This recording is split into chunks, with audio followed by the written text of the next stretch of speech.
Duke, you suck. Duke, you suck. You shut your mouth!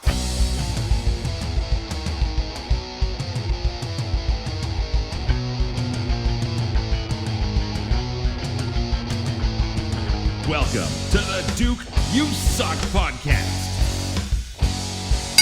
And now, Duke Durango.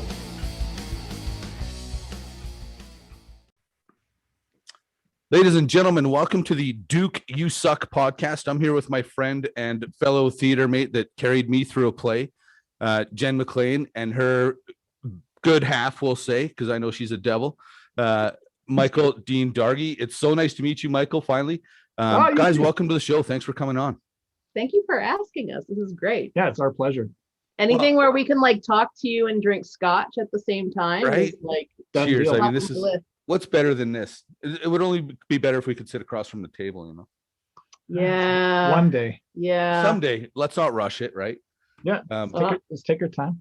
Well, and now, Jen, you are one of the people that I probably know the best. It's, you know, I know some other people that have had COVID, but by far you've had the worst side effects.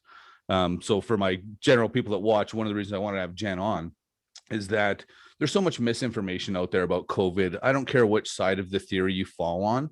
I just want somebody that's experienced this illness, almost in the worst kind of way that I've heard of.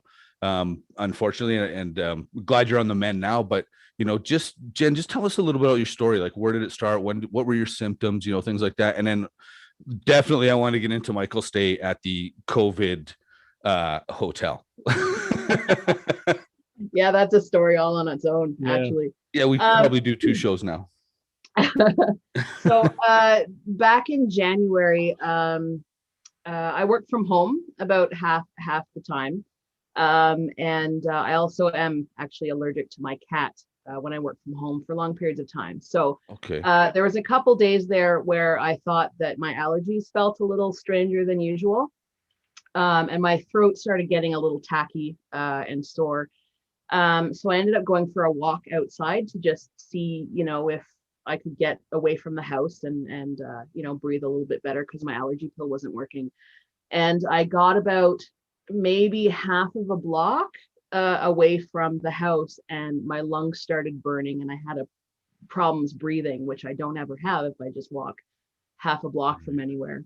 So I contacted Micheal and I said, we might have a problem. After I came home, I was like, I don't know what to do. This is bad news. And I contacted Alberta Health Services and they told me to, you know, I need to go in for a test. And I was booked, I think, for a test 2 days later. That night, Micheal actually came home and I masked that night. And tried to stay away from him as much as possible, but we have a very small house, so it's really quite difficult to stay 6 feet away from somebody in a tiny house. Right. But he slept on the sofa, I slept in the bedroom, and then he was gone the next morning and stayed in his office, which has like a shower and a sofa and everything. Okay. Until we knew what to do. So banished instantly. Yeah, basically. So he was home that night. And then I went and got tested and wasn't expecting to be positive because I am really anal about not getting sick. Right. To the point where he's actually rolled his eyes numerous times about how anal I am about bringing home groceries and who we can see and not see. Washing hands and washing stuff that comes in the house, wearing a mask everywhere. Yeah. I'm militant about it. Not going out. I've gone, I think, out socially 4 times in a year, I think. Really? And because it happened just after Christmas, everything was shut down in Alberta, right? So there wasn't anywhere to go anyway. And you couldn't see your family, you couldn't see your friends. Right. So I just expected it to be a cold. So when it came back positive, I got the text at about 6 o'clock the next morning. I was completely shocked.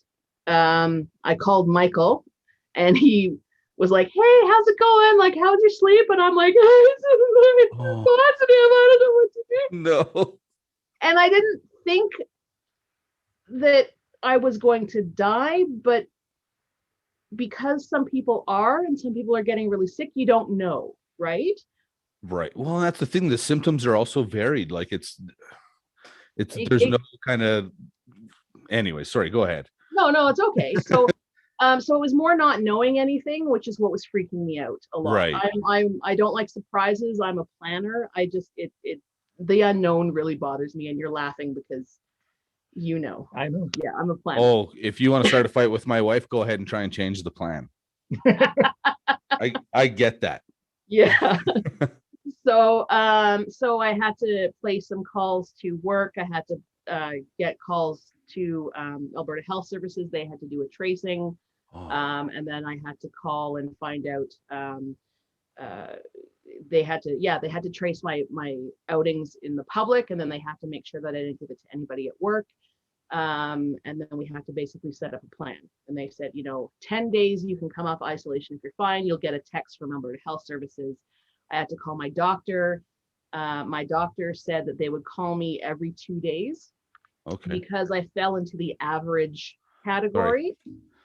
I forgot to turn on lights. Cue Thank light. you.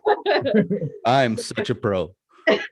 So I fell into the average risk category because of my age, but I don't have any outstanding health concerns. I don't have Right. asthma, I don't have high blood pressure, anything out of the ordinary. Generally a healthy person. I'm a healthy person. Last summer I was going hiking, like there was no problems. So for the first week or so, I felt like I had a really, really bad cold. And it moved around. I had so much fluid coming out of my face that I tell everybody this is TMI, but it just it's buckets worth. Like I've never had so much. Bare truth. Let's hear it. Yeah, I've never had so much fluid come out of my face when I blew my nose in my life. But my chest was getting pretty tight. There was a couple nights where it felt like I was breathing through a very, very small tube. I don't know if you've ever gone scuba diving, but it felt like you had to think about every breath that you had. Oh. Because despite trying to open up your throat to get more air in, nothing was helping. It still felt like your trachea was really, really tiny. Yeah, like I have asthma, so it's like you're just heaving for nothing. Yeah, okay. And so that's probably the best way. Yeah, like next thing you know, your back's getting sore, and you're like, "Why is my back sore?" Yeah, and somebody asked me, "Is it like asthma?" And I'm like, "I don't know. I don't have asthma, so I can't compare it to asthma." Right. And then my cough started getting bad. And then by day 10, and Mike talked to me, I think, on day 9. And I was in really bad shape. And then on day 10, I was on the floor in the bathroom, coughing so hard I was vomiting because I couldn't get enough breath. And it was my body's way of coping. I would exhale so hard that I would throw up, and I couldn't get off the bathroom floor. So I had to call my doctor, and they said, you need to get to emerge like now. So I went to the emergency room, and they found that I had pneumonia starting in one of my lungs as well. Okay. So it wasn't a lot of pneumonia, but it was enough that I had to go on like some pretty heavy duty antibiotics. And so it's what they call secondary pneumonia because it's due from something else. Okay. And incidentally, I also got the text from AHS saying, if you're feeling great and have no symptoms, you can come off isolation. And I'm thanks. in the emergency department trying not to Please tell me you just texted back, fuck off. Yeah. And what was nice, I guess, about it was that my blood pressure was still fine and my oxygen sats were still okay. So they sent me home. But the emergency department was full of people. Right. Not only in the seating area out front, but when they took me out back, I was probably there for about 6 or 7 hours. The hallways were full of people, and the emergency room in the back, where they put you in the beds, there were many signs that said this is an isolation booth, which means there was a lot more back there besides me who was there with COVID, Right. presumably.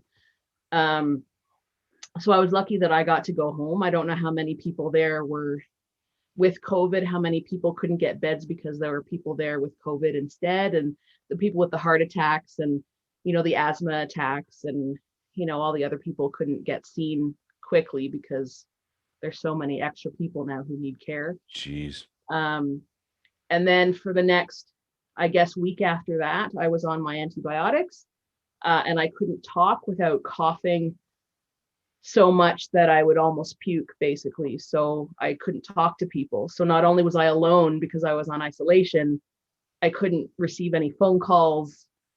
My dad would want to call, but he couldn't. So it was really bad. And I don't know if you've ever thought that you were going to actually possibly die, because while I was on the floor, I realized that I could actually die from that. And it was really, well, I can swear on this show, right? Yeah, you can say whatever you want.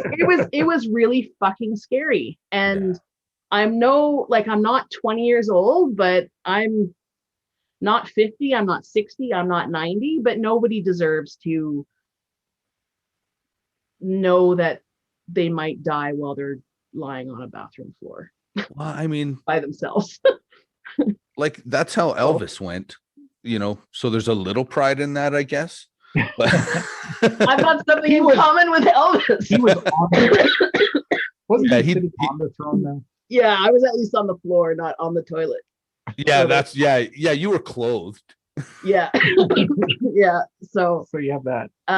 But what I find really difficult now is when people say that either I deserve to get COVID because clearly I must have been out being irresponsible, or I'm someone who's lying to the public because I'm you're a plant.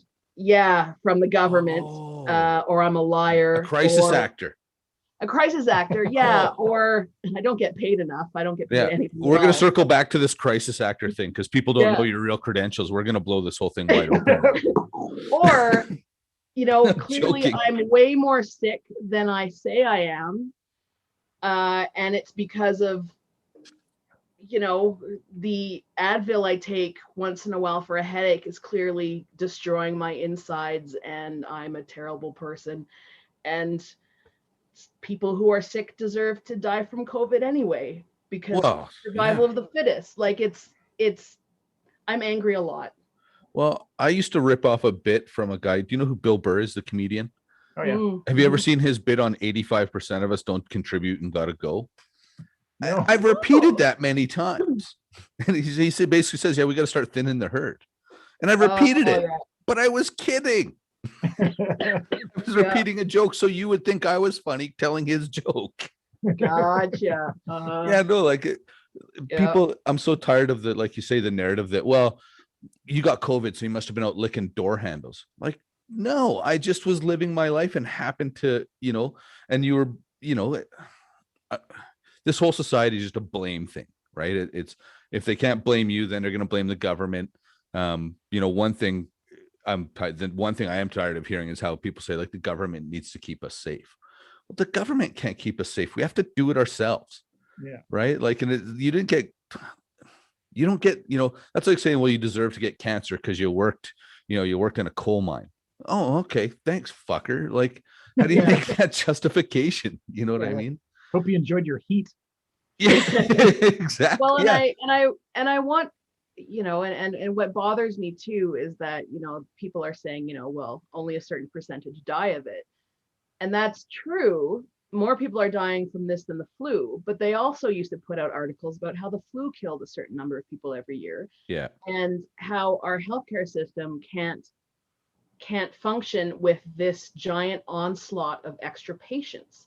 It's like if there were, you know, a bunch of airplanes that fell out of the sky all in one day, the healthcare system is going to be in an emergency situation, right? It's going to overload fairly quickly. It's going to overload. And we're having that problem now, just on a much longer scale, right? Yeah, it's prolonged, right? Like, yeah. Well, and the hospitals were at capacity before this even happened, right? So Well, and that's the thing that people like, okay, if the government's out to get you, they don't have to make it this hard. And I've said this before, maybe even on my own stupid show, but like people are like, oh, there's got to be chemtrails, or they're going to give us a vaccine. They don't need all that shit. They just need your food supply. Stupid. You're making it too hard. Do you know what I mean? Like, Yeah, just put it in the water. yeah, exactly. You don't think Tyson Foods could just start putting in all that rowdy chicken they're selling everybody in the States? yeah. Yeah, and there's layers and layers of stuff, and there's reasons that governments decide to shut down some things and not other things. I was talking to somebody today, and I said, the reason why they're shutting down, the little stores instead of the big stores is that the big stores, you can put more people in there at 15% capacity. They've got really high ceilings, and the stores are really, really wide. Right. So lots of people still need to go shopping, but you can't fit 100 people in a mom and pop bakery, but you can fit 100 people in a Walmart at 15%, right? And the chances of them still breathing on each other is still pretty low. Even if they, can't follow the arrows. We should do like arrow training. Hey, you know what? I'm not going to bullshit you. I figured out the arrow. And I'm going to give full credit to my wife. If you're not in the right direction, you just back up down that aisle and nobody knows what direction you were going. Walk. Yeah. Oh yeah, man. Then someone comes in the other direction. Like, oh shit, I was already here, man. I'm just. Yeah, it's okay. I mean, I've accidentally gone down the wrong way, but I will correct myself. Yeah. I just don't notice it because I'm not staring at the floor. And then I'll be walking down and I'll see somebody come the other direction, like, loser. And then go back the other way. But at least you acknowledge the fact that you've made a mistake, right? Like, I understand mistakes happen. It's when people are very blatantly just don't give a shit. Yeah. That's what bugs me. And the arrows are there for a reason. Everything's there for a reason. It's not to control you. Yeah. It's the sticker mafia. People want to get floor decals. They got to sell floor decals. Well, maybe that's the big conspiracies, like the vinyl manufacturers and the adhesive 100%. people have gotten together so they could sell more labeling. And 3M, like the coating that they have to put on that. Yeah. I'm just saying. Controlling the world. Yeah. I like your way of thinking. Yeah. I mean, governments, we can't even get meetings together at work where everybody can actually attend a meeting at the same time and agree. I don't know how governments of the planet can agree to shut down small business. So vaccines. Yeah, vaccines and chemtrails. Well, and one of the things I always kind of laugh about is people they think the government, and I'm going to go back to when Ed Stelmach was our premier, and he jacked up the oil royalties, and then the economy tanked. And everybody blamed Ed Stelmach. And I remember telling my friends, don't blame Ed Stelmach. He's not that smart. Don't give him that much credit. Right? Yeah, that's a good point. Yeah. Do you think old fucking Randy Bobandy sitting in our legislature right now, crushing chicken wings and beers? Do you think that guy has a fucking clue? Do you know what I mean? I'm not saying I'd want his job right now. Oh no. But I'm saying there'd be a little more transparency. Yeah. Right? I'm not somebody okay, I don't want to have big gatherings because I don't want to get sick. But I think it's important to say, we've had 1,400 new cases. Okay, where from? Are we talking meat processing plants, long-term care homes? I seen a thing the other day that there's 8 or 9 big oil companies up in northern Alberta and service companies that have these big outbreaks at their places. So if that's where they are, that's important. Tell us that so everybody's not freaking out. But also, I think people are so stupid that if you tell them that, they'll be like, oh, it's all in the meat packing plants. Don't worry about it. And start having barbecues. Yeah, exactly. Yeah. I am I have a hypothesis, and the haters will tell me I'm wrong, of course, but that the people who are denying it's happening are probably deep down more scared than anybody else because they can't actually fathom the fact that this is a thing. Right. And it's something that's so far beyond their control. Yeah, exactly. Right. They can't control it. And if the virus just got you and it didn't get spread to anyone else, then I'd be like, sure, you're only hurting yourself. If you want to gather and have big parties and only hurt yourself and risk yourself, that's fine. But that's not what happens, right? Right. Like it can spread to other people. And just because you're 75 years old doesn't mean that you deserve to die any more than a 20-year-old, right? Like, Well, that's what people I was, aren't expendable. and that's what I said at the beginning. Like, okay, you tell me whose grandma, or I was using the word, gammy to make it sound more, homey, whose gam has to go. Who's making that call, right? Yeah. Whose grandma's life or grandfather's life isn't worth it, Mhm. right? We don't need your wisdom. We don't need your help. We don't need anything. Let's just write off this portion of the population. You fought the Nazis. We thanked you in World War and Remembrance Day, but Yeah. But come on, take a that hike, was guys. 70 years ago. I'm busy now. Yeah, yeah, exactly. Or how many people you don't know have asthma or diabetes or high blood pressure, and you're like, well, it's survival of the fittest, which this doesn't actually constitute as that, right? But I mean, you're talking about people you don't even realize that you're talking about. Like, how many friends do you have that Well, and could get incredibly sick, right? Well, and I do have some friends on Facebook that are definitely, leaning to the conspiracy side of things. And I have a friend who I believe he had COVID. He worked at Cargill last February before anybody was testing for anything. Yeah. And he came down with some weird respiratory illness. He had pneumonia. He had 3 heart attacks. He's got embolisms on his lungs, because nobody knew what they were treating. They didn't know what it was, and they didn't test him for COVID.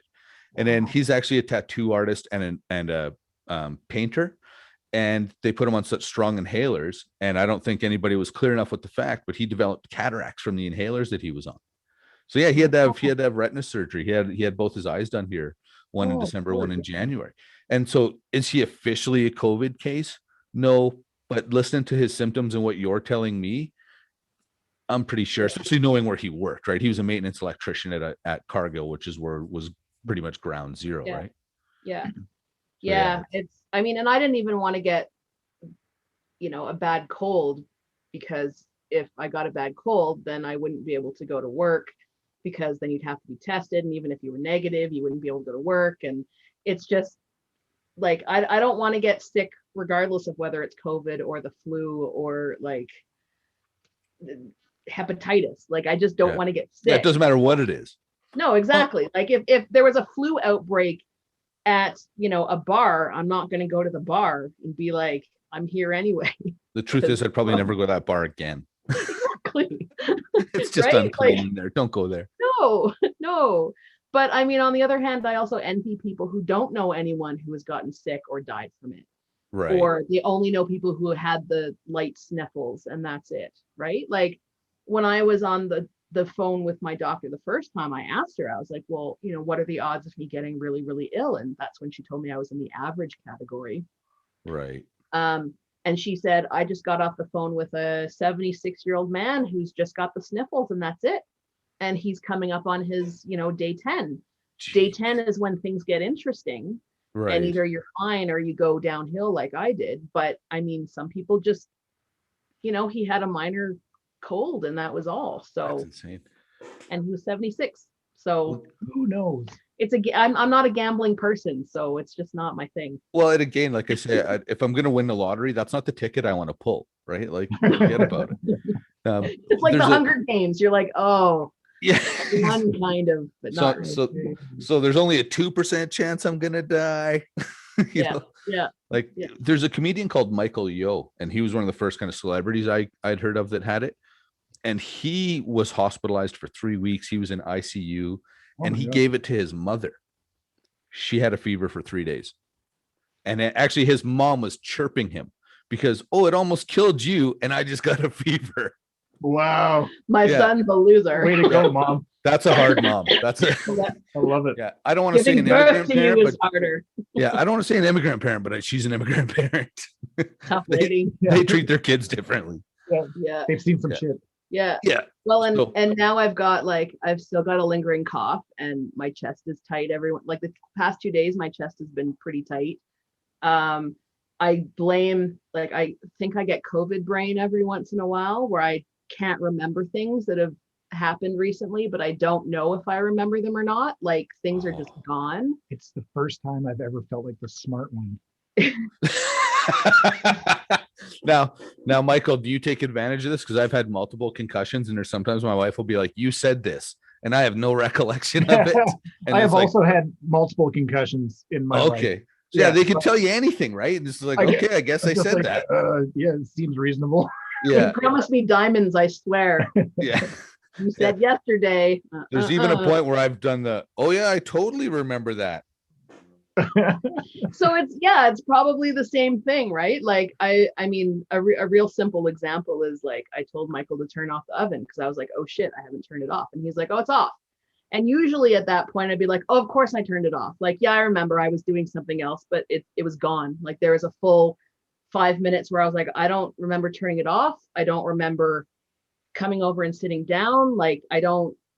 There's a whole couple minutes there that are just gone, and as That's far when as the acid kicked in. hard as I think about it, it's not there. That's were- crazy. We had a game date on the weekend, and she was asking me, are you ready for like 6:30? I'm just like, 6:30?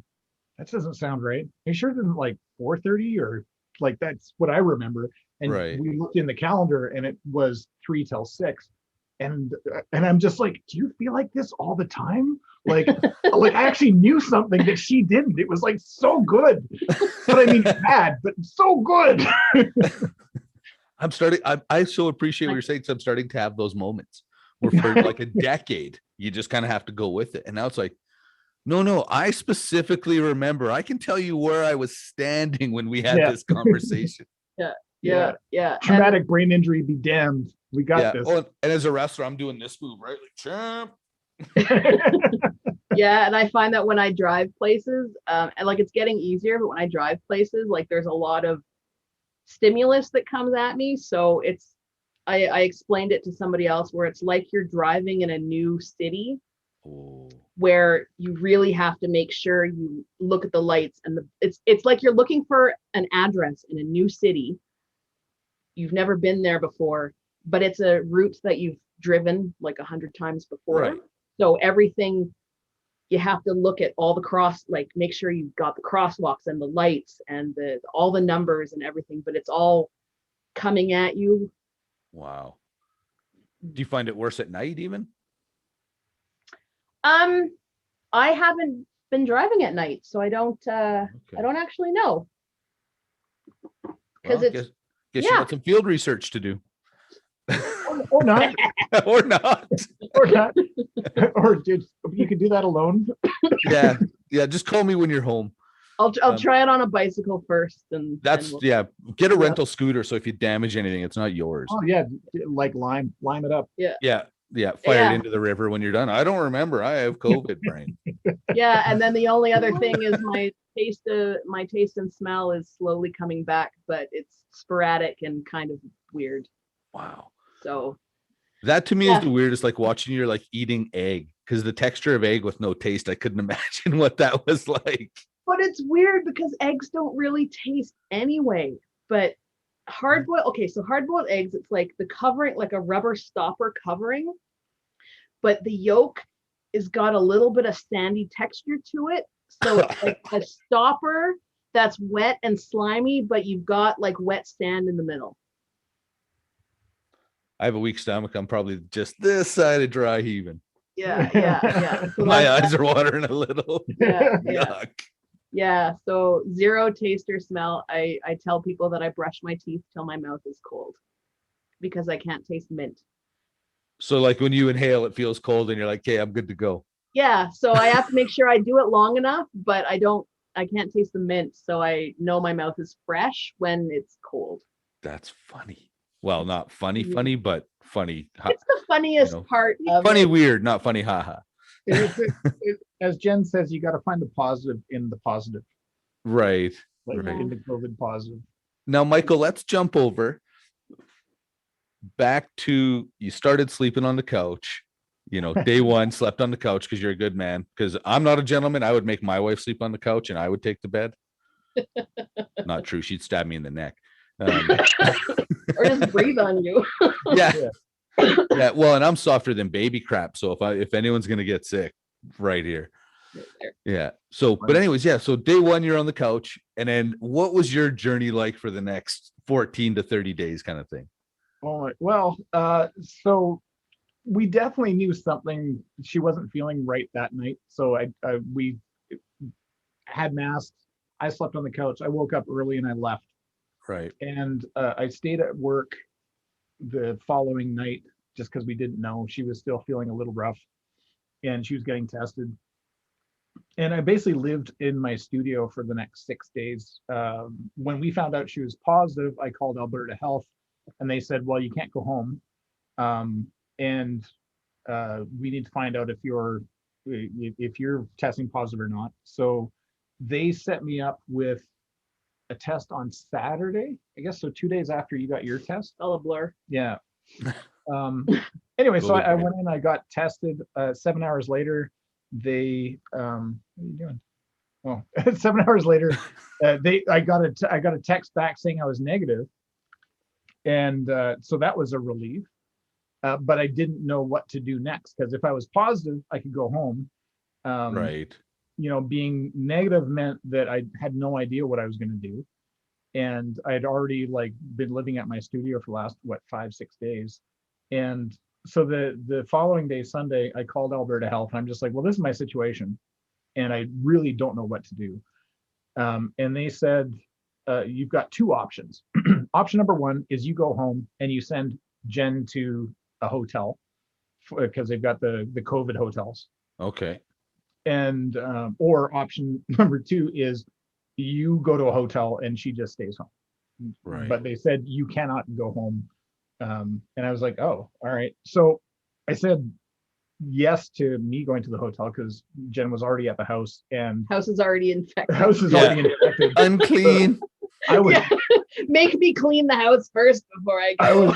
I was not super I wasn't really happy about the idea of going back to the house, given that, I'm older.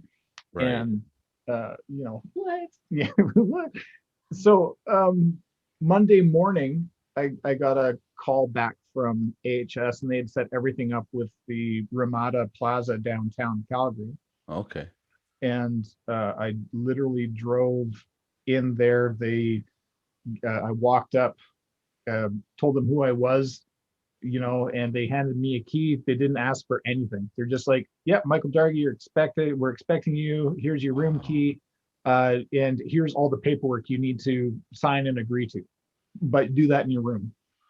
So Get away. yeah. So for the next, how long was I in there? Well, I was on ISO for 18 days. So. Yeah, I think I was 20 days. Wow. No, I was in there for 14. I was in Camp COVID is what I called it for full. Oh, your blog was hilarious, man. Thank you. For a full 14 days, they had me in there. I thought I could get out on the 10th day, but Jen was still. We didn't know what was happening, and we had to wait for AHS to clear her for me to be able to come back home. Right. And so literally as soon as I walked into that hotel room and closed the door, I could have no actual human contact with anyone at all. I couldn't leave the room. I couldn't meet somebody at the door to get a tray. Everything had to happen at a distance. Okay. So Very comfortable prison. it was weird. Like it was It sounds like it's just out of a movie. Yeah, it's not like some of the places that you read about. It sounds really dank and really scary. This was just living in a hotel, being fed food. Right. The morning, like they're fattening you up for the slaughter. Well, because that's what the government's doing. They're fattening you up to feed you to the aliens. Oh, and they keep me in a room so they know where I am until I get the vaccine. Then they can just track you through the vaccine and the Bluetooth on the Deerfoot Trail. Oh my God, I'm gonna totally run with this. We're gonna talk about this on our podcast. Oh yeah, this is the thing. I'm telling you right now. It's money. Like pigs to slaughter. Yeah. It was not terrible. It was a unique experience, and I think that we were able to talk pretty regularly. It sucked that I couldn't be there to be there for Jen in her shitty moments. Right. because you never want to have somebody that you love go through something alone. Like, and that's the biggest thing about this that we're finding is how alone and isolated we are. Well, and that's something I wanted to touch on for sure is the mental toll of not just being separated from your partner for, 18 to 20 days, which I don't know about you guys. That's a long time for me. I'm not somebody that should be away from his wife that long. But that isolation must have been almost not a killer. I don't want to overstate it, but when you're already struggling and you're So I work by myself all the time, and Right. I'm an introvert. I don't like crowds. I've got social anxiety. Put me in front of people, I'm great. Put me within people, it's a horror show. Okay. So it didn't bother me in that way. I could just spend time just being me. Right. Like I wrote the blog, the Camp COVID Chronicles, which kept me amused. You read a lot of books. I read a lot of books. Yeah. I befriended a lamp named Brad. Okay. There's lots of stuff that was good about the experience, because that's what you got to find the good in it. Well, I was gonna say I really admire your positivity because I'm a whiny bitch. So I really and truly I admire your positivity. Well, I'm someone who I tell everybody that they need to go to the doctor, Right. but I'm also someone who won't follow my own advice. What? So yeah. I think there's more women than that than not. You know what Yeah, I mean? I think it's just a natural maternal instinct. Yeah, I think so. So Right. so on one hand, even because my cough goes up and down, and even I think it was a week after I came off of isolation, maybe 2 weeks, where my cough was actually really bad for a couple days. And even when I went back to work, I couldn't go back to work fully because I was still really tired and I couldn't talk.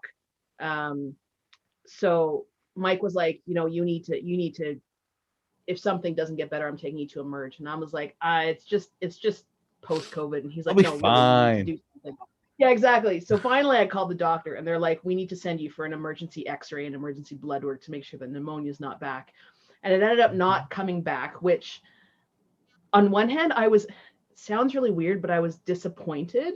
Yeah. Because at least if the pneumonia came back, they could fix it by giving me more antibiotics or Yeah, something. you know what it is, you can deal with it. But just knowing that this is just how life is going to be for the next 5 days to 5 months to maybe forever is really hard to take. Yeah. So when I was alone for those 18, 20 days or whatever, on one hand, I'm glad I was, because I don't think mentally it would have been good for Michael to see me To see you in that rough a shape. or hear me through a door thinking that I was dying or dead or whatever. I'm not dead yet. Stop. You're not fooling anyone. Yeah. And I mean, half the time I slept anyway, but the one time I called Michael, I was probably at my lowest. And again, it was probably a day or two before I wound up in Emerge. And I think my words were, he picked up the phone. I said, I'm so sad. And then I started to cry. And then the crying caused me to cough. And then I coughed and coughed and coughed. And I think I threw up once because or choked and coughed and then coughed and coughed. And it was a good, I think, 10 minutes. Oh, yeah. Where you just listened to me. And you were probably thinking, I don't know what you were thinking, but I was thinking that as soon as if it stops and I don't hear anything, I get to hang up and call the 911. yeah. So Yeah, if you hear a sudden stop, that's probably the scary thing. It was pretty horrifying, to be honest, and gut wrenching. You did great though. Because I mean, like what he also did was he sort of talked me down, right? So there's like the anxiety from thinking that you're really, really sick, and then that makes your breathing more erratic, and then you kind of panic, but then you're also not being able to breathe anyway, so it all kind of circulates, right? Like I've got some anxieties about going out now, even though I'm probably immune. Hopefully, maybe. I mean, I'm still getting immunized anyway, but I mean, when I go out, I still get panicky when there's too many people around, because it's just too much stuff, and people are going to get sick, like, and there's just a lot of stuff coming at me, and I Right. go back to where I was, and then I start panicking a little bit, and then my breathing gets erratic, and then it kind of snowballs. Kind of right? snowballs, yeah.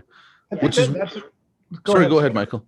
Oh, No, I you was go, gonna- man. That's kind of something that maybe Jen touched on when she's sick, but like when I wasn't sick and I was waiting to find out, the amount of pressure that the panic attack that happens when you're unsure of what's happening. Right. And something that we have to pay attention to is like how traumatic it is to be thinking that you're just on the precipice of it all being over. Like, because that's what I was thinking when I was by myself at the studio, and Jen just got tested positive. Then you go into this rat hole of oh God, is this it? And then every little symptom becomes magnified by like 100 times. I wondered who was going to take care of my cat. I don't have a will yet. I should have a will. I don't. The stuff that goes through your head, like it's so there's a mental toll, I guess, is the. Well, and I think as human beings, you naturally, over, not to sound too scientific or anything, but, we've been kind of evolved from fear to a degree, right? To be afraid of everything. So naturally, when something like this starts, it's like, okay, in my heart, I think she'll be okay. But then you start going down that rabbit hole to the worst case scenario. Oh, sure. Right. Mm-hmm. Like and then we all go there. Right. And you're trying to stay positive, but in the back of your head, like, actually recently, my wife had some cancer removed from her. She had a mole on her back, and the doctor phones. He says, "Hey, it's really important that you get this looked at right now. Like, you need to get it, because our family doctor is militant about checking moles. Like, if you go to him for a broken leg, he'll still take out his little light and check your moles." Wow. So he noticed it right away, sent her to a specialist, and within, I think, 10 days, they'd cut a big section out of her back, and so she went to the specialist afterwards, kind of get the follow up. And the lady basically told her, like, you need to thank your doctor because he saved your life. Like, you could have been dead in 2 years. Do you know what I mean? So to hear that, I mean, it was still detached from, I wasn't listening to the coughing so I didn't have that, but that thing to actually, I'm getting goosebumps now, and I'll probably start crying. To actually have to visualize your partner not being there is like you say, the trauma from that. Yeah. And I think that's going to be I think there's going to be like almost a COVID PTSD for a lot of people. Yeah. I think that agree. we've got that collectively in Right. a lot of ways. Yeah. Well, and I've been wondering, okay, like kids that are in school for the first time, this is their first exposure to, like, okay, they've been to daycare with a small group of kids, but now they're in school with like 500-600 kids. And are they going to start developing that social anxiety of being in crowds because they've been taught from a pretty early age to fear a big crowd? Right. Mhm. And I'm not saying that's wrong, because in this situation, that's right. Yeah. But once you've learned that behavior at that age, does it become a pattern? But yeah, we're in for a wild ride for the next generation. For sure. Generations. I'm just going to go close the drapes a little Yeah. quick down on Yeah, no problem. If I knew her, I'd send my wife to close your drapes like she turned on my lights. How is your wife? Is she doing okay now, though? Yeah. Is it? Oh yeah, she's excellent. All her markers came back clean. She's fine. She's good that way. But she actually had to have another one removed from her calf, and all the markers came back fine from that. Her biggest thing is she can't use her Peloton, so she's Okay. stirred about that. I've heard a lot about Peloton, so I mean, You know what? It's Yeah. I'm going to be the first person to say it took her 2 years to talk me into a Peloton. Oh, yeah? It was a long time, because it was, for me, it's like, okay, it's one thing to spend money on the bike. Yeah. And she's really disciplined. So if she does that, I know she'll use it. But it was that membership every month that bothered me. But now that she has it, the thing's actually amazing. Like, really? absolutely. Like, I don't like being told what to do. Yeah. So you Surprise. can just, I know a lot of people are really shocked when I say that. So I don't like doing classes. So you can just go on the Peloton and do like I think I did a 10-minute ride down the Vegas Strip. Then I did a 20-minute ride through Red Rock in Vegas. Then I've done one through somewhere in France, and a Metallica ride. And it's just the coolest thing. Do you know what I mean? Really? Like Our house is. Sorry, go I was ahead. gonna say, our house is so small. I used to have an elliptical, but we couldn't fit it in the house that we just moved into because it's too small. So Well, I don't think a Peloton. we've moved into our forever home. So it was kind of one of those, and my wife's in oil and gas, and there was some heavy stuff going on in the industry. And it was basically like, okay, between, kind of having cancer and everything going on at work, if you keep your job, you can buy a Peloton. So it was kind of that dangle. Yeah. So now, fortunately, thank God she kept her job, because I'm a penniless hobo. We'd be in real trouble. Podcast paying the bills. Yeah. My husband right here. I take tips.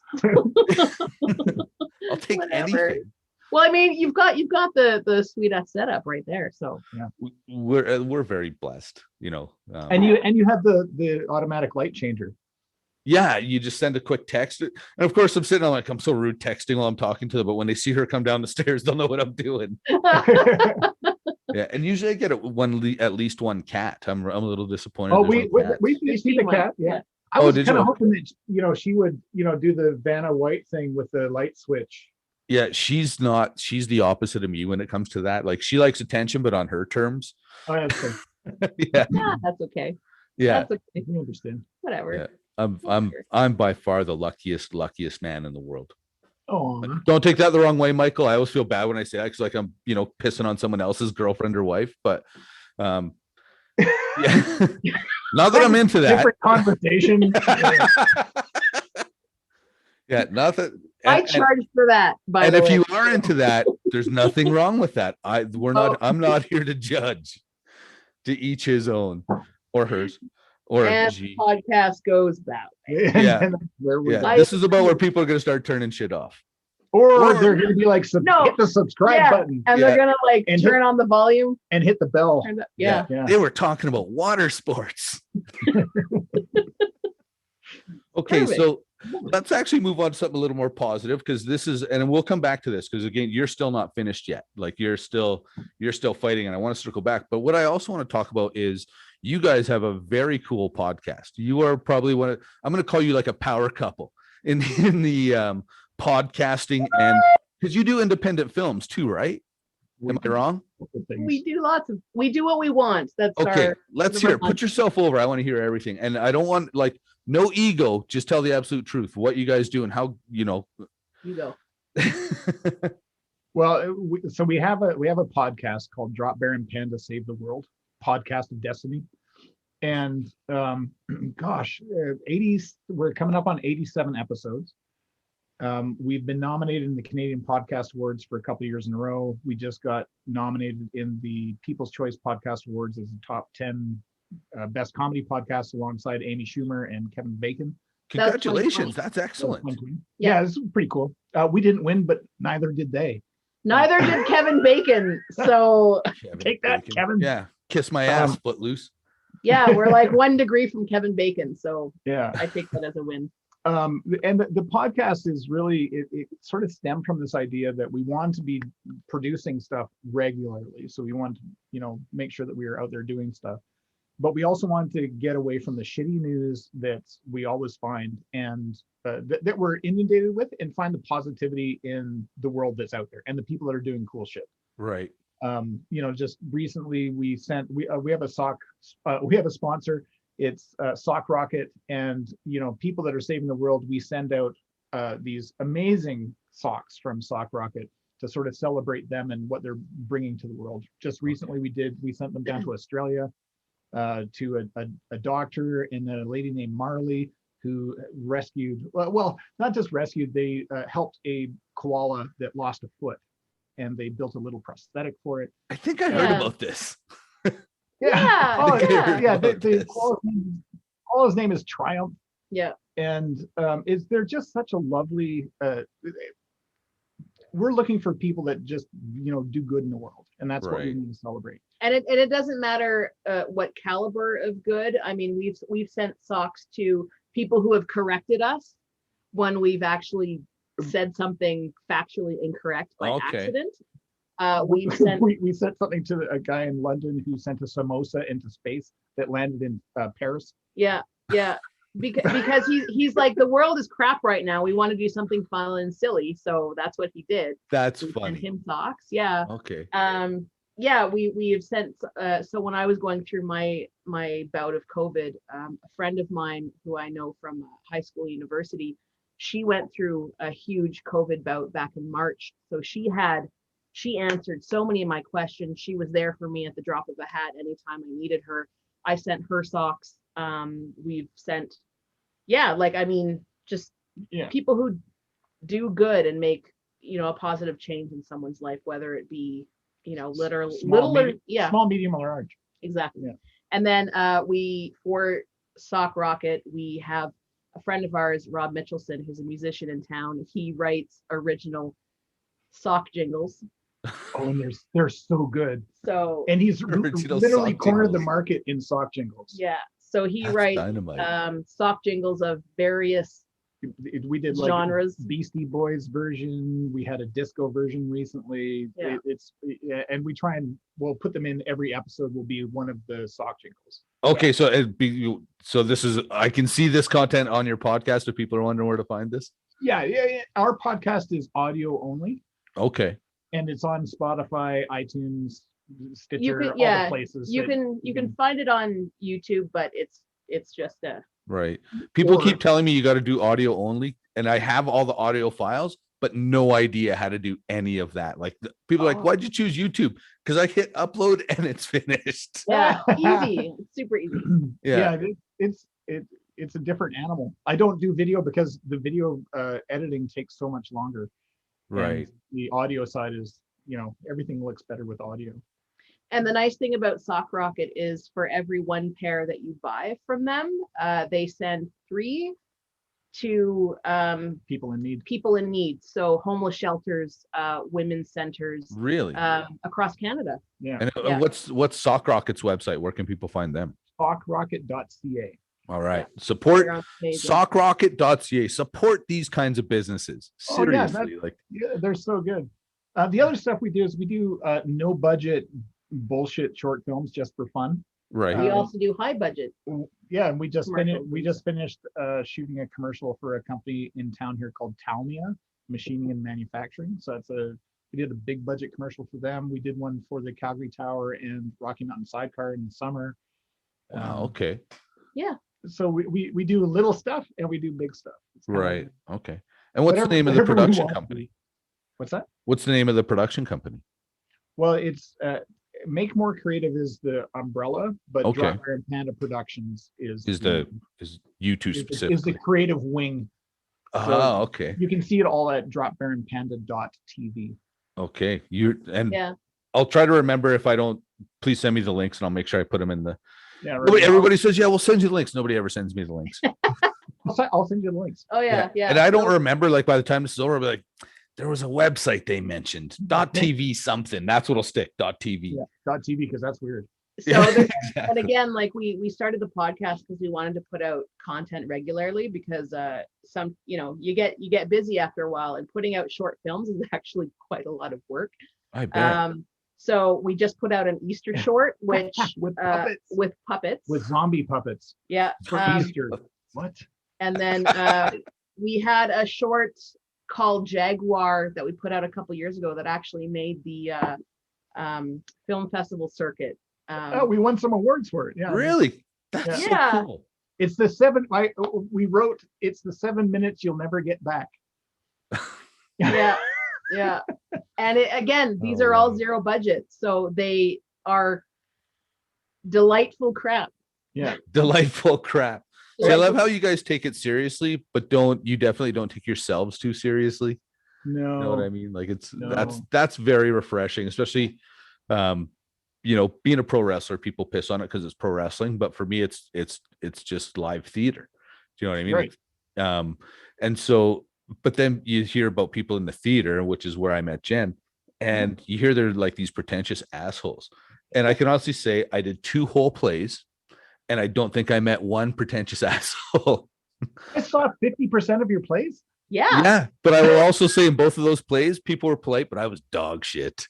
Oh my You were God. not. Oh, shit. I disagree. The So play stiff.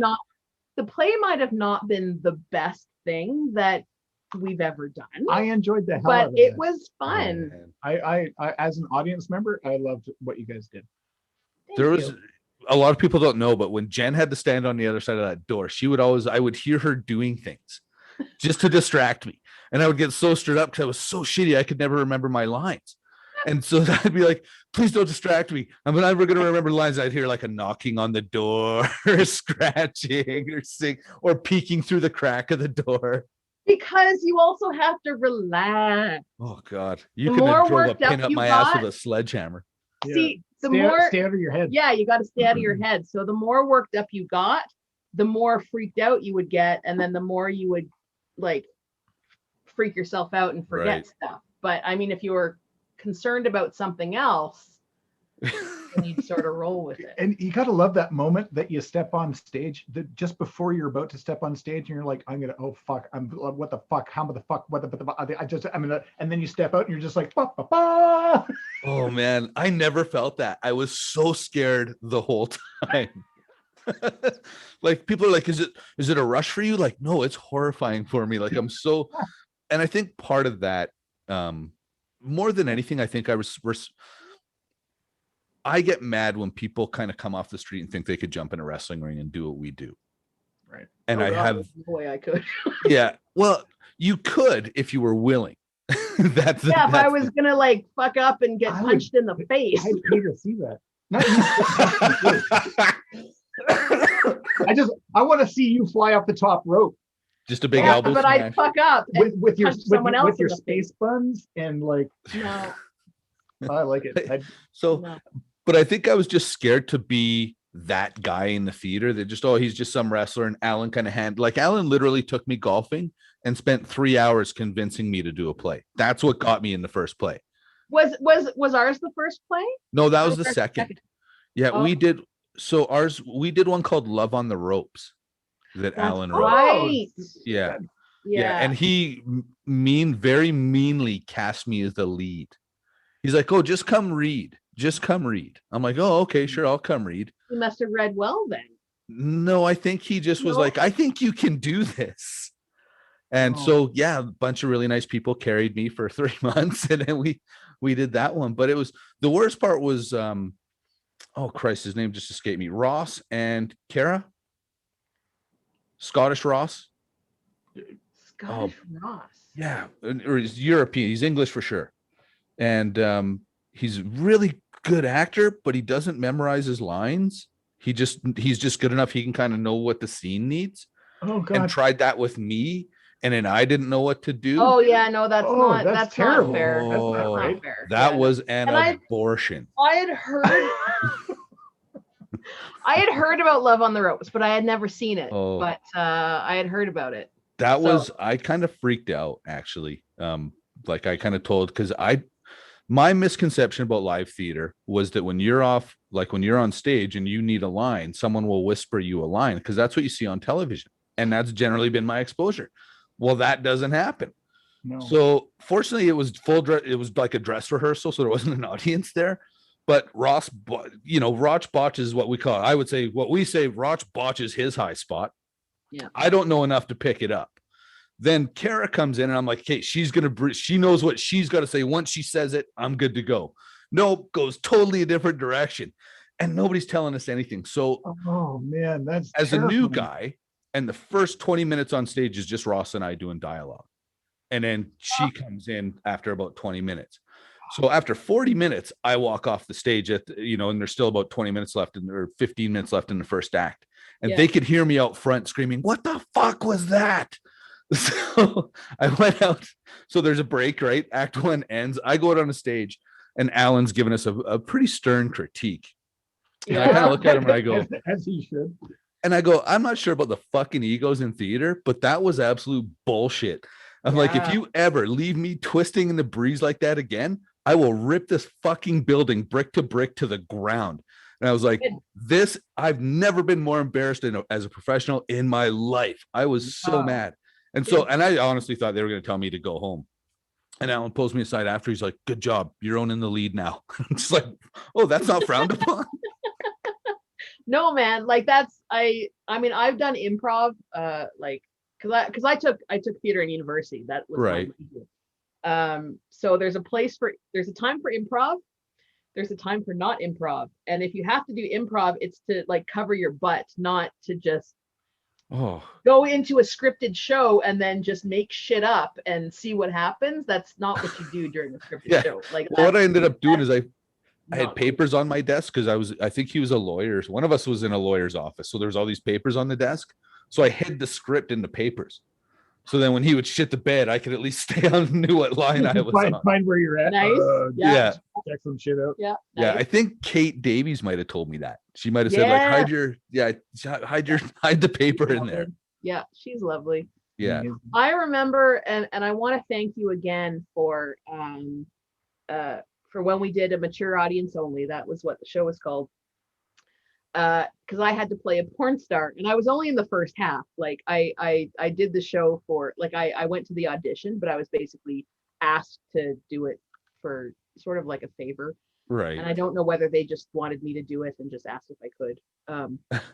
But there was a scene in it where I was younger and thinner and hotter than, where I actually had to like open up my robe, and it was underwear and whatever.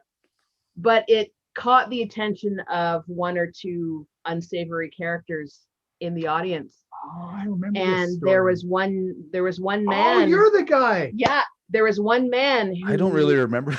yeah, honestly. who Just talked like- to me in the lobby afterwards, and he was incredibly inappropriate and actually scared me a little bit. And you, after that night, you walked me to my car every night afterwards. Oh, I kind of remember that. Yeah, I kind of remember that. Well, Yeah. I remember it, and I Okay. want to say thank you, because Oh. that was greatly appreciated. You actually, Yeah. men are so fucking gross. Like, I just, it's one of those, and I'm guilty of being gross as a younger man for sure. I don't want to, there's no halo. But I actually did a podcast. Yours is actually, you guys are getting special treatment. This is actually a special episode that I'm just releasing. I'm not going to put it in the can. I think your COVID story right now with the variant strains and numbers going up, I think this is an extremely important story to tell. But something that came out in wrestling was it was called hashtag Speak Out. And it was about a year, probably 2 years after hashtag Me Too. And I mean, I've seen guys hitting on girls in the locker room and things like that, or I've seen promoters hitting on, maybe hitting on the lady wrestlers, and you kind of, you notice it, but you don't say too much because you're just kind of thinking, oh, maybe he just likes her, right? There's always, maybe just hitting on her. I don't, you never know how far it's going to go. And all of a sudden, some really, really, really gross stuff started coming out about, kind of what was going on in locker rooms. And there, there's been a lot of sexual assaults and things like that. And it's just like, boys, what are we doing? Like, what? And that's what I've been saying that for about 3 or 4 years now. We're so fucking gross. Like, just stop it. Yeah, it's funny. Like there's like hitting on somebody, like saying, hey, like, I think you're attractive. Do you want to go for a beer sometime? And if they say no, thanks. Yeah, That's where that's you end okay. it, right? Like, that's Yeah. fine. Like, it's okay for somebody to ask you for a can drink. cast your line in the water. Yeah, that's okay, right? Yeah, well, But- and like you say, like, why do guys have to come up like, you're hot? What happened to just like, hi, how are you? You want to go for a cup of coffee? Yeah, like Right, like I've had to pretend to be like I shouldn't have to say I have a boyfriend. Like, I remember way back in the day, like, I used to have to say, like, I have a boyfriend to get people to leave me alone. I had to say that I was a lesbian once. It used to work, and then it stopped working because then Because I'm into that, and I think I could turn you. exactly. So you're like, so the line moved again, right? Where no, like, You're right. Dudes are gross. yeah. We are, man. We got to do better, right? And again, I'm not just singling out those guys, because I'm not proud to tell you, I've catcalled from the window of a car before, and more than one time, right? And you know what? Like, I've looked back on my own behavior, not necessarily, like, I've never catcalled a dude from a car, but I mean, just But I bet he'd be flattered. nobody is an angel. I've looked back on things that I've said in university or high school, and I'm like, that wasn't cool. I mean, it's 20 years later or something Yeah. like that. And you're like, that was really shitty of me. But at the time, nobody probably thought it was, or if people did, they didn't say it, right? But I don't think any of us are innocent of Right. like everything, Well, right? But So I've got a question. Okay.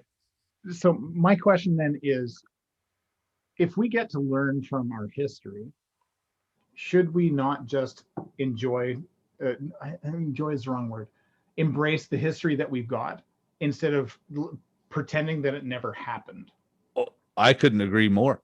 I think that we need to not necessarily embrace the history, because some of it is pretty dark, but I think if, Not embrace, but at least you got to recognize it, right? Like, Yeah. I don't know somebody much smarter than me, and I bet one of you two, when I say the quote, will know who said it, because you're both smarter than me.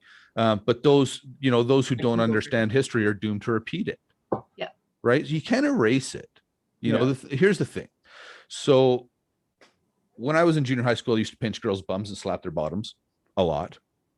When I was in high school, I wrestled, sold drugs, did drugs, did all kinds of shit.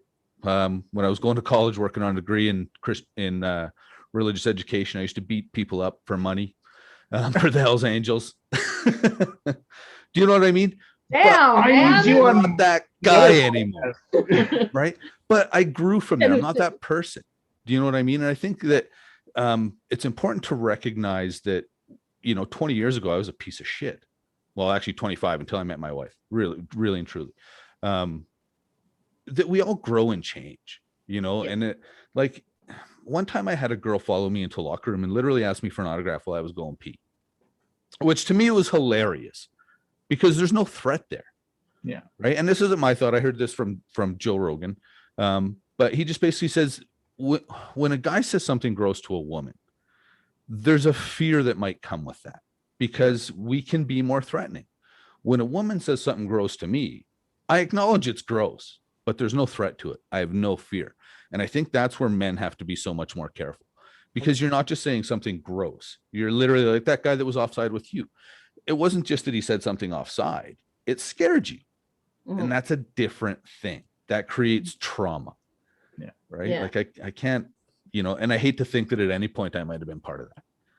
Well, and people are allowed to change too. People are allowed to change their minds with new information, and people are allowed to better themselves. Like, I don't think I was ever an asshole. I don't think I was ever a bad person, but I've grown up, and people change all the time, whether it's for the better or for the worse. Right. So, somebody who has an abusive past can become a better person and not be abusive anymore, but they still have to own up for what they did in the past and realize that they have to change, and et cetera, well, et cetera, and you shouldn't be proud of those shitty things you do. Like, am I proud that perhaps maybe some of my European ancestors were involved in a genocide of our First Nations peoples?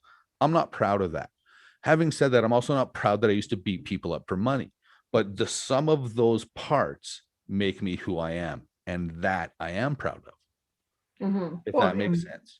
And that you can stand up and say the things that you're saying today, which you couldn't have done 10, 20, 100 years ago. I wouldn't. No, God, no. Right. Like, I wouldn't have.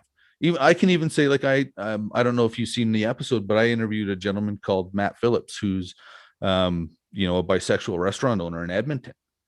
25 years ago, I wouldn't have sat down and had that conversation with that guy. I can tell you that right now. That conversation wouldn't have happened. Not the way, certainly not with the open mind I have now. Right. I would have sat down and talked to the guy and probably wouldn't have said anything, but I wouldn't have walked away with the same, like, I wouldn't have walked away feeling fortunate to have had that conversation. Where last 2 weeks ago, I walked away and felt, man, I'm really fortunate to have had that conversation. Good. Wow. That's amazing. Like, it's just, you just grow up. Growth. Right? well, not only growth, but again, I don't say those things to brag or say, like, oh, look where I've come, but I say those things to say, look what I used to be, but I'm proud of what I am now. And without our history, I'm not proud that we had genocide in our country, the white man's name's on that. But at the same time, sometimes that scar tissue makes you who you are. And it eventually it'll galvanize us as a country when we'll actually live up to our promises to our First Nations people. Well, and I think that, now that we give thanks to the lands that we're on, which is a huge thing, God, like in every online thing I've been in lately has been a thanks to the lands that we're on. Right. That is new in my world. My wife works for an oil company that starts their like all their kind of big corporate meetings with a thanks to the First Nations and thank you to the land. And stuff Yeah. like that. It's incredible. Yeah. I remember when Langevin Bridge got renamed to, I want to say Reclamation Bridge. I'm probably wrong, but Reclamation Bridge. You're in the ballpark, like, yeah, something reconciliation that. bridge. And at first I was like, oh, that's weird. Like, why erase the history? Why whitewash the history? But the simple fact is that Langevin was a piece of shit. Yeah. And people should not be reminded of that as they cross the bridge to the distress center. Yeah. I want people to know, hey, there was this guy Langevin and he was a douchebag. Yeah. But I don't want to put it in your face every day. Yeah. Right? Especially when your family. So I'm learning as I go as well. Yeah. See, and I think what we have to think about as society of who basically controls a lot of things as white people, that we have to realize that the way we see things is not the same as the way other people see things. Yeah. The way men see things is not the way same as women see things. So obviously we are going to be offended and upset and bothered by different things, right? So it's not up to me to decide what upsets somebody else. Yeah. Right? Who are you to tell me what to be offended by? Exactly. So I mean, when there's a bunch of people who say we shouldn't erase history and keep certain things, and then there's the other half of people who are like, I see this shit every day and it breaks my heart to see it every day. I don't want it there anymore. Yeah. That's fair. Who is in the right? If something is breaking your heart every day, fucking get rid of it. Yeah. Let's put it this way. It didn't hurt. It didn't bother me when they changed the name on a bridge. Yeah. You know what exactly. I mean? Like I have no fucks to give about what you call a bridge. Now, and again, John A. MacDonald, a notorious raging alcoholic, right? Mm-hmm. Let's just put that at the bottom of bad shit about John A. MacDonald. That's like actually just the tip of the iceberg, right? Mm. So not a great guy. Do we need to know about John A. MacDonald? We do. So we recognize this in people, but we don't need to have a statue of this asshole, right? That's just the reality of it. Yeah. We could Spock the fuck out of him. I don't know. Spock the fuck out of him? It's a $5 bill. I totally got that wrong. That was Laurier. Laurier. And fuck him too while we're at it.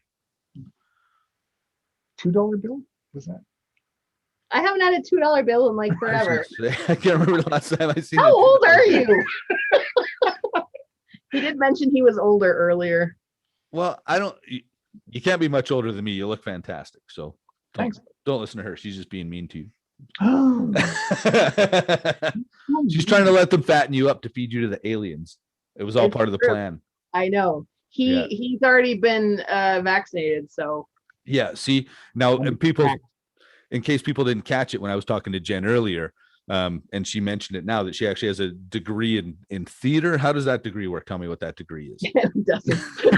I'm a dum-dum. We call it in my head, it would be performing arts, but I don't think that's a thing. It's a Bachelor of Fine Arts. There we go. Which okay. People say is a BFA, which is actually a Bachelor of Fuck All. But I have it. It's not an art history degree. No. So theater. I usually tell people that theater saved my life.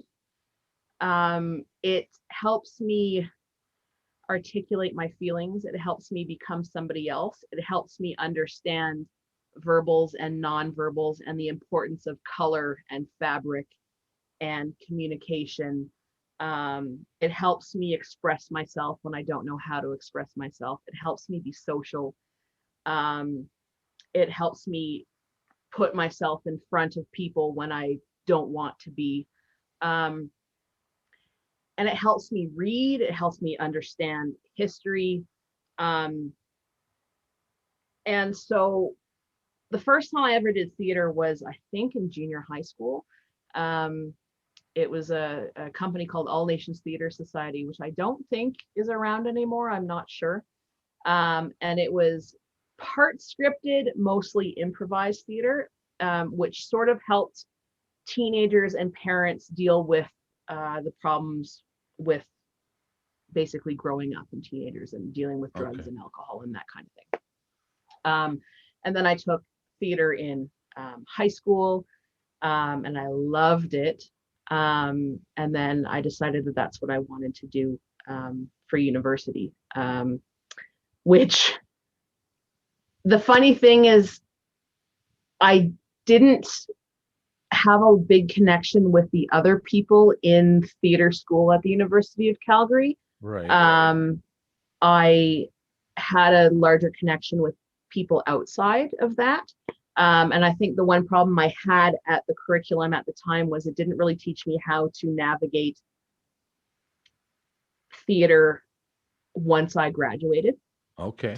I also had a job. So I worked 30 hours a week to help pay for school, so I didn't have student debt. So I wasn't in any of the university productions because I worked. You were working. So it didn't turn out necessarily the way I wanted it to, but on the other hand, it gave me a lot of insights into what I mentioned earlier. Right. And Now, then what I took on the side was military history and art. So that is an eclectic mix. yeah. Fine arts, art, and Okay. military history. That is Yeah. Military history is something that I've been fascinated with since I was like a little kid. So A side note, I've got a client that I'm working with whose great grandparent was in World War I, and I had to write a thing. So I asked Jen about Vimy Ridge, which is Vimy Ridge Day is on April 9th. Okay. So she gave me the down low on all that as well. Geez, that's tomorrow. yeah, we're recording on the 8th and Vimy Ridge Day is tomorrow.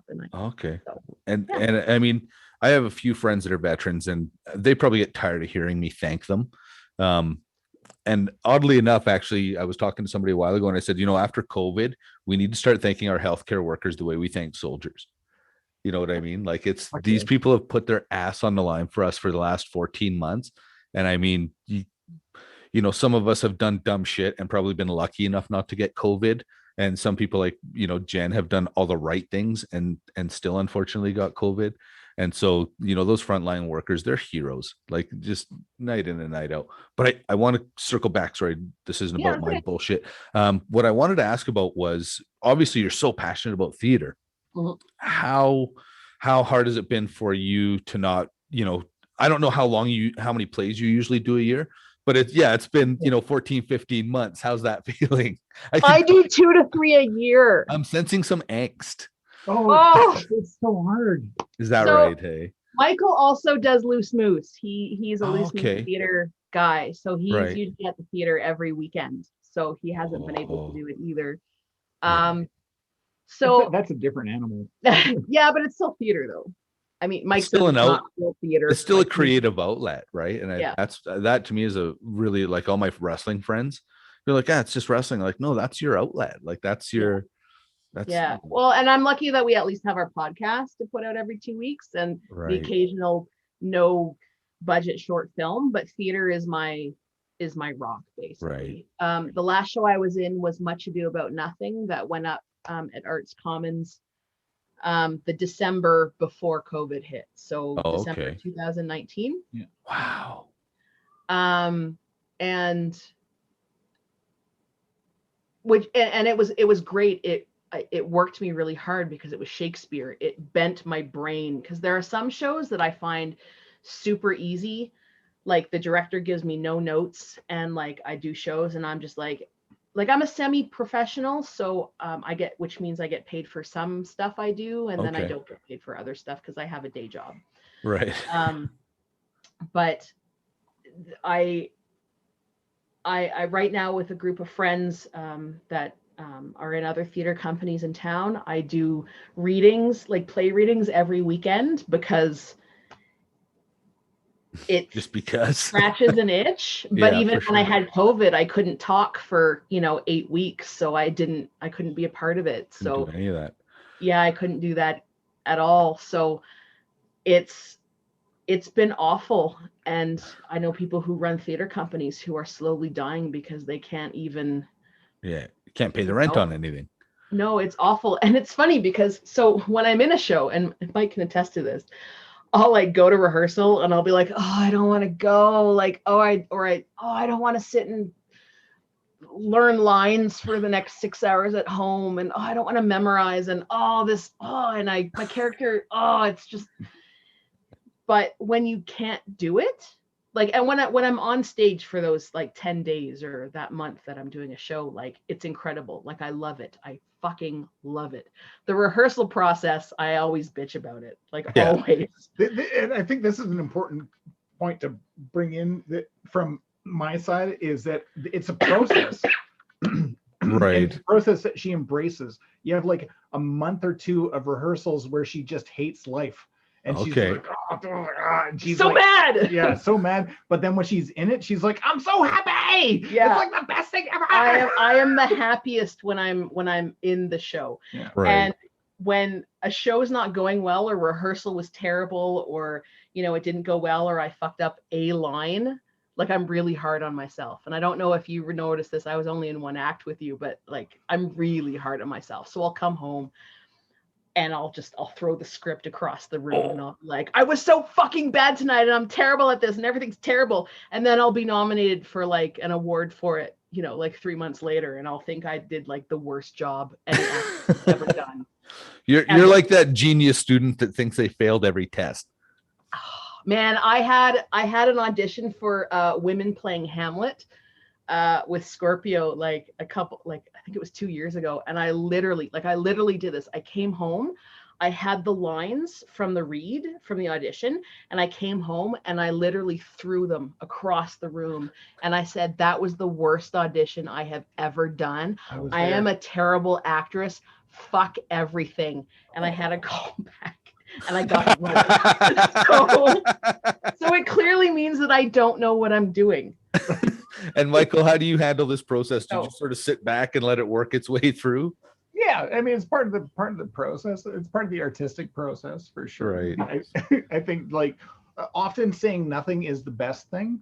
Yeah. Because if you're like, I'm sure it's not that bad, don't do that. That's like that's like telling somebody to calm down. It's never worked. Right? That's cutting the wick and like shortening it. I'll be like, no, for real, it's terrible this time. I'm awful. And then it all works out. Yeah. So I just, often just let that shit bounce off and allow it to take place the way it should take place. Well, when you see an artist at work, right, you just watch the process. I've watched Jen for so many years go through the same thing that it's allowed me to like just watch it and see it for what it is. Now, I don't have to get wrapped up in the emotional side of it. It's not about. He's just reading a paper, during his coffee. He's like, "Yes, dear." Yeah, whatever. I was gonna say, is there a point where you could almost predict? You'd like smack that cup out of my hand. I have to be paying attention, but inside I'm like, I don't give a fuck. Because I know in a month you'll be fine. It's gonna be fine. It's gonna be fine. That's so funny. Have a talk later. Yeah. Right. Yeah. If you're like me and my wife, she schedules fights usually for Thursdays. She'll be like, because we're busy, right? So we're gonna fight about this Thursday at like 4. I'm working, I can't make it. I was gonna say this is why you're doing the podcast tonight on Thursday, so you can avoid the fight. Yeah, she's upstairs right now, stewing, just waiting for me. Well played, sir. And this is why the podcast is going to go on until like 1 o'clock in the morning. Oh yeah, she'll be well in bed before I'm done with YouTube. Sure. Yeah, actually, I don't know when theater is going to be back, but Storybook's doing really something. Awful. Have you heard anything? Well, people have been doing stuff for film. Okay. They'll put on a play, but it'll be on video. The Storybook's it's streaming for $28 a ticket or something like that. Yeah. We did one for Loose Moose. We did the Christmas Carol in December. Yeah, it was great. Oh, it's outstanding. So we did one for we've done 2 for Loose Moose so far. One was for Halloween Then we did the Christmas Carol, which is an annual event in Calgary. And we decided to take it back to 1919 during the first pandemic. Because they all had to be masked for it. Yeah, and we did it as a silent film. That's brilliant. Oh, it's fucking incredible. That is magic. You guys are. It was that is adorable. What we slick. pulled off was something special. Yeah, That is pretty cool.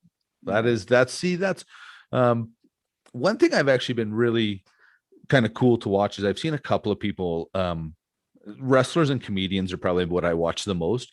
And I've actually watched over the last year and a half, a couple comedians, a guy named Andrew Schultz in particular, and a wrestler named Michael Richard Blaze. And I've actually watched these guys use this time to reinvent what they do. Do you know what I mean? And there's been a few people that I've watched, kind of like what you were just talking about, like, okay, well, we can't do what we'd normally do with this play. So what do? Okay, well, we do it about the first pandemic and we make it a silent film. Yeah. Right. Like I wouldn't have come up with that in a million years, and most people wouldn't have. Right. Yeah. Like so people support the arts. God damn it. Fuck yeah. Yeah. I mean, people are getting, I think, tired of not being able to go out. So at the beginning of the pandemic, I don't think we thought that it was going to be this long. Well, because the government told us it was only going to be 2 weeks. We didn't realize the larger conspiracy theory. Well, you know what? I even when they first started talking about this like virus that was going about, like I even thought like it's not a thing. Like even SARS, like I mean, it was a problem in a couple cities, but it didn't blow up. I mean, it blew up in the cities, but it wasn't like a huge global problem, right? And someone I know like wouldn't go to a conference because of this mystery virus, and like a bunch of us were like, loser, shock, like that's so funny. Yeah, and here's then, your tinfoil hat. A month later, we were like, oh. Yeah, he's like the smartest out of everybody that we know. Clearly. Somebody like, saw the writing. Yeah, when we went to in March, first week of March, we went to Maui last year. Right. And there was still talk about like what's going on, and even my father, who lives in Southern Ontario, he's like, "Well, don't get this COVID thing or coronavirus." And we were like, "We won't." And while we were in Maui, we were every once in a while we would check the news, and we would be like, "Why is everyone buying out toilet paper? Like, what's going on?" We had my son actually go and buy toilet paper so that we had some when we came back. Yeah, he was house sitting for us. And then when we got to the airport to fly back, there were people in the Maui or in the Hawaii airport with masks on, and we were like, "Oh shit." And I had actually gotten a really bad cold in Maui while I was there. And I was like, oh, fuck. Like, do I have this virus? Am I going to be allowed to fly? And we ended up having to like quarantine when we got back. Oh, so you guys were right when things hit the fan. When they came decided back. to shut everything As down. soon as we landed. Yeah, it was bad. And we, of course, turned out negative. But it was freaking weird how things change in just 2 weeks. Well, I was in Disneyland February 28th last year. Like I came home on March 1st. And I remember, it was, the end of February, it was pretty popular. Starting to come, we're starting to get a couple cases in North America. And I can remember walking around Disneyland, and none of us were wearing masks or anything. There's a few people that were, Asians that were wearing masks, but not a white person in a park wearing a mask. Yeah. And the one thing that struck me was I went on a cruise once, and people talk about how dirty cruises are. And I'm not going to say they aren't, but one thing that I did find is you didn't walk through a doorway without a hand sanitizer on the other side of the door. Like you literally get off the elevator, there's a sanitizer, walk into the lobby, sanitizer everywhere. I seen one hand sanitizing station in all of Disneyland. Wow. And it was out of kind of this back corner obscure restaurant behind the Matterhorn. Yeah. Interesting. It's amazing how things change, hey? Yeah. Like it was, we actually had our own sanitizer at the park. Yeah. We got stuff at the airport. We got our own little hand sanitizer at the airport at Maui last year. Yeah. Oh my God. And it was from, we found, it was like from my friend. Yeah, who the balloon guy. Yeah, the balloon guy in Calgary. All clean natural. Okay. So he flew like balloons across the Calgary Stampede, but we found his hand sanitizer in Hawaii. Yeah, it's or Vancouver. Did we find it in Vancouver? Vancouver. Yeah, Was it before we Vancouver? left. Yeah. Yeah, it was still in Canada. Tell the Hawaii story. It's drinking better. scotch. I don't know. let facts ruin a good story. It was Hawaii. Alternative facts. That's right. Dan Boria of All Clean Natural Yeah, he put himself in a in a chair. lawn chair and flew himself. Oh, over he got the- charged, right? He sure did. That was the most ridiculous thing. Let that guy go. He's not hurting anybody. Unless he lands on someone, it's fine. Fuck him if they can't take a joke. Right? I fucking love that guy. And All Right? Clean Natural, buy that product because it works and it's natural. And what's his last name? Boria. Dan Boria at, say it All again, Clean Natural. bong rips and concussions, folks. The three of us together, we won't remember this podcast even happened No. in like 40 minutes. It's Yeah. Yeah, fine. my wife's gonna be It'll like, come up "Didn't you on record a stage later." podcast?" I won't even release it. I'll just completely forget. Yeah, Be like, exactly. Upload what? Yeah, I don't know, whatever. yeah. Once we're done with the Thursday night fight, I'll forget all about it. It's true. Yeah. Yeah. Do you know what the fight's about this week? Well, to be honest with you, she's actually keeping a list of rude things I say and to repeat them back to me. Oh, So yeah, she'll open up her phone and just see what I've said. But have in you my all- in Sorry, my do you- defense, they're usually said with a joke, and the text doesn't give you context. Do you put emoticons after the text though? Well, she doesn't do that. She like the last one she read me said, It's just um, transcription. apparently what I said was, do you even know how to do this? In brackets, all it says is referring to loading the dishwasher. There's nothing that I was like laughing about a spoon that was just out of place. Like it makes it sound like I'm being abusive. Oh, but no, you know what? That's fair because did you even know how to load a dishwasher? Who knows how to load a dishwasher? You What's the proper my way? dishwasher before. You have fixed my dishwasher loading before. Yeah, oh, I have. Yeah. Yeah. So Yeah, that's. You gotta own I have that. OCD. You better put plates. These plates go in this spot. Those little plates go in that spot. Bowls go here. Oh, yeah, because of the way the water goes. So Yeah. basically, I should just put the dishes on the counter Well, and you can load the dishwasher. You do that anyways. Burn. On that Yeah. note, my friends. We both All right. have fights to have now. So Yeah. yeah. Thursday night fights. Yeah, we'll talk later and see who won.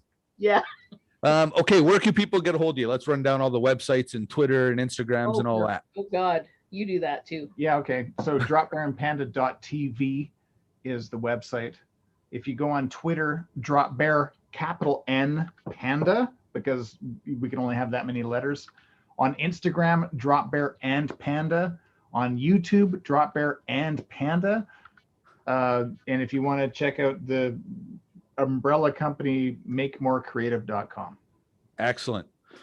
Michael, Jen, thank you guys so much for coming on my show. It's been such a great chat. Jen, so good to catch up with you after a couple of years. You too. We Michael, haven't so talked great to finally meet you. And Yeah, when this is all over, we're getting together and I'm buying you guys a pint. done. I love pints. All right. Have a good night. Thanks so much, guys. Thank you. Thank you.